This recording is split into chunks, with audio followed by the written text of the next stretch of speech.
Hello friends, সবাইকে নমস্কার জানিয়ে শুরু করছি নীলিমা রেসিপির আরেকটি নতুন পর্ব। মুরগির পাতলা ঝোল তো আপনারা অনেক রকমভাবে ট্রাই করেছেন। একবার পেঁপে আলু দিয়ে মুরগির পাতলা ঝোলটা এইভাবে ট্রাই করে দেখুন, আমি যেভাবে বানিয়েছি। এটুকু বলতে পারি, অন্যান্যভাবে রান্না করা ঝোলের থেকে অনেকটাই আলাদা এই মাংসের ঝোল। সাদা ভাত, রুটি, লুচি, পরোটার সাথেও কিন্তু এই মুরগির পাতলা ঝোলটা খেতে খুব ভালো লাগে। এই রকম সব বিভিন্ন ধরনের রেসিপিগুলো খুব সহজেই বাড়িতে বসে শিখে নিতে সাবস্ক্রাইব করে নিন নীলিমাস রেসিপিস চ্যানেলটিকে। আর আমার সমস্ত রান্নার আপডেট সবার আগে পাওয়ার জন্য বেল আইকনটা প্রেস করতে ভুলবেন না।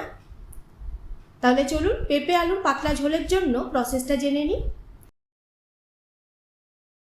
এখানে আমি 1200 গ্রাম মতো চিকেন ভালো করে ধুয়ে পরিষ্কার করে জল ঝরিয়ে রেখেছি। আর এখানে একটা গোটা পেঁপের 4 ভাগের 1 ভাগ খোসা ছাড়িয়ে ধুয়ে বড় বড় করে টুকরো করে কেটে রাখা আছে। 6টা আলু খোসা ছাড়িয়ে 2 টুকরো করে ধুয়ে জলে ভেজানো রয়েছে যাতে কালো না হয়ে যায়। 1 চামচ জিরে গুঁড়ো, 1 চামচ ধনে গুঁড়ো, 1 চামচ লঙ্কা গুঁড়ো নিয়ে নিয়েছি। নুন হলুদ ভাইবোন তো আছেই। 1/2 চামচ গরম মশলা গুঁড়ো নিয়ে নিয়েছি। 2টো টমেটোকে একটু আধ বাটা মতন করে রাখা আছে। 6 থেকে 7টা কাঁচা লঙ্কা পেস্ট করে নিয়েছি ঝালের জন্য। 1/2 কাপ টক দই নিয়ে নিয়েছি। 1 টেবিল চামচ করে আদা বাটা ও রসুন বাটা নিয়েছি। 3টে পেঁয়াজ কিমা করে রেখেছি। আর ফোড়নের জন্য লাগছে 2টো তেজপাতা, 2টো শুকনো লঙ্কা, 1/4 টিস্পুন জিরে, 4টে এলাচ, 4টে লবঙ্গ আর 2টো দারচিনি স্টিক ছোট ছোট। এই কয়েকটি ঘরোয়া উপকরণ দিয়েই দুর্দান্ত স্বাদের এই মুরগির মাংসের পাতলা ঝোলটা আমরা বানিয়ে ফেলবো। প্রথমে কড়াইতে 1 কাপ সর্ষের তেল দিয়ে গরম করে নিয়েছি। এবার এর মধ্যে আলুগুলো দিয়ে দেব। সামান্য একটু নুন ও হলুদ দিয়ে ভালো করে আলুগুলো ভেজে নেব ঢাকা দিয়ে দিয়ে, যাতে এখানে 60% আলুটা কুক হয়ে যায়।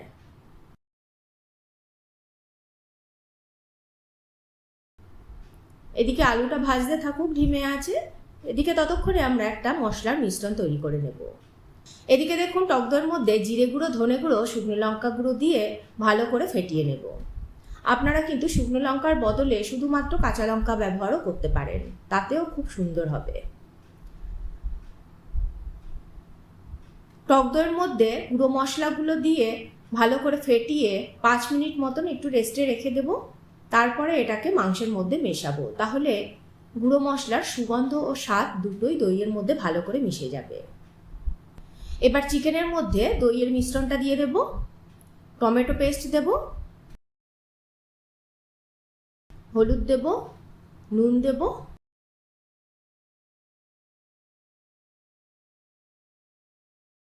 ঝালের জন্য কাঁচা লঙ্কা বাটা দেব, আদা রসুন বাটা দেব, ভালো করে মাখিয়ে নেব। এইভাবে ভালো করে মাখিয়ে 15 থেকে 20 মিনিট আমি এটা রেস্টে রেখে দেব।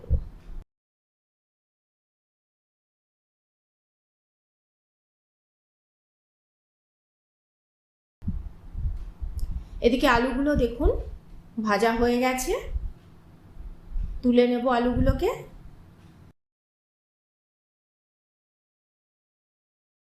এবার ওই তেলের মধ্যেই আমরা জিরে, তেজপাতা, শুকনো লঙ্কা, এলাচ, লবঙ্গ, দারচিনি ফোড়ন দিয়ে দেব। ফোড়নটা একটু নেড়েচেড়ে ভেজে নেব, তাহলে ফোড়নের সুগন্ধটা ভালোভাবে তেলের মধ্যে মিশে যাবে।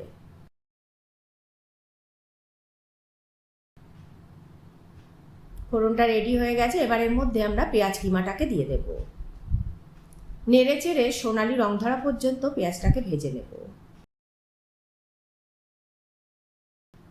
পেঁয়াজটা যাতে তাড়াতাড়ি নরম হয়ে আসে তাই একটু নুন দিয়ে দেব।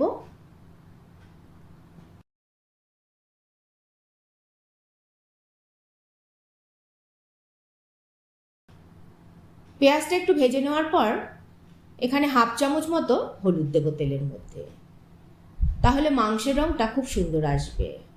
একটু নেড়ে চেড়ে ভেজে নেব। এবারে ম্যারিনেট করা চিকেন দিয়ে দেব। মেটেটা এই সময় তুলে নেব, না হলে মাংস কষাতে কষাতে মেটেটা প্রায় গলে যায়।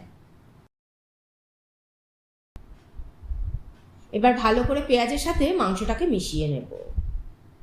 এরপরে ঢাকা দিয়ে দিয়ে কষিয়ে নেব প্রায় 10 মিনিট মতো।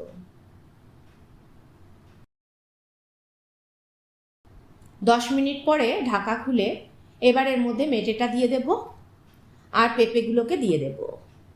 নেড়ে চেড়ে ঢাকা দিয়ে আবারও 7 থেকে 8 মিনিট কষিয়ে নেব।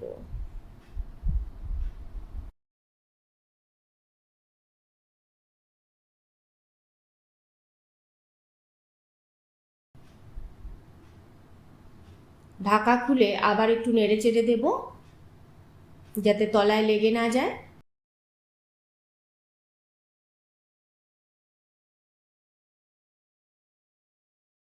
এবার দেখুন চিকেন প্রায় সেদ্ধ হয়ে এসেছে। চিকেন তো সেদ্ধ হতে খুব বেশি সময় লাগে না।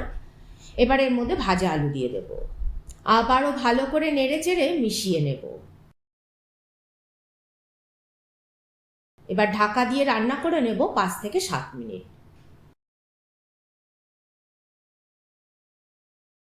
7 মিনিট পরে ঢাকা খুলে আমরা এবার এর মধ্যে গরম জল দিয়ে দেব।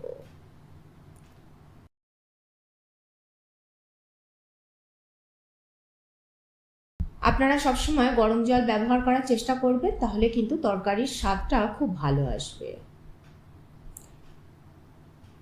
নুনটা চেক করে আর একটু এর মধ্যে নুন দিয়ে দিলাম। ঝালটাও কম লাগছিল, তাই আর একটু এখানে কাঁচা লঙ্কা বাটা দিয়ে দিলাম। এবার ঢাকা দিয়ে 10 থেকে 15 মিনিট আমি ফুটিয়ে নেব।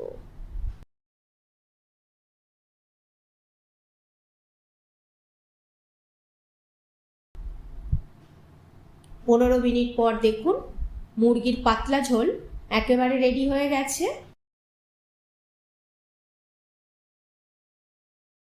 এবারের মধ্যে গরম মশলা গুঁড়ো দেব আর গ্যাসটাকেও বন্ধ করে দেবো এই সময়।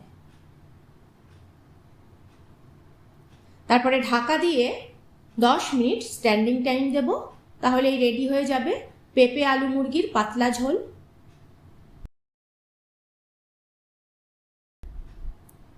এবারে সার্ভ করব। কেমন লাগলো আমার আজকের এই রেসিপিটি কমেন্ট করে জানাবেন। ভালো লাগলে একটা লাইক করে দেবেন। আপনাদের একটা লাইক আর কমেন্টই আমাকে উৎসাহিত করবে পরবর্তী ভিডিও বানাতে। আজ তাহলে এই পর্যন্তই। আবারও হাজির হয়ে যাব নতুন কোনো রেসিপি নিয়ে, নতুন কোনো পর্বে। ভালো থাকবেন, সুস্থ থাকবেন সবাই। অবশ্যই লাইক কমেন্ট শেয়ার করতে ভুলবেন না। নমস্কার।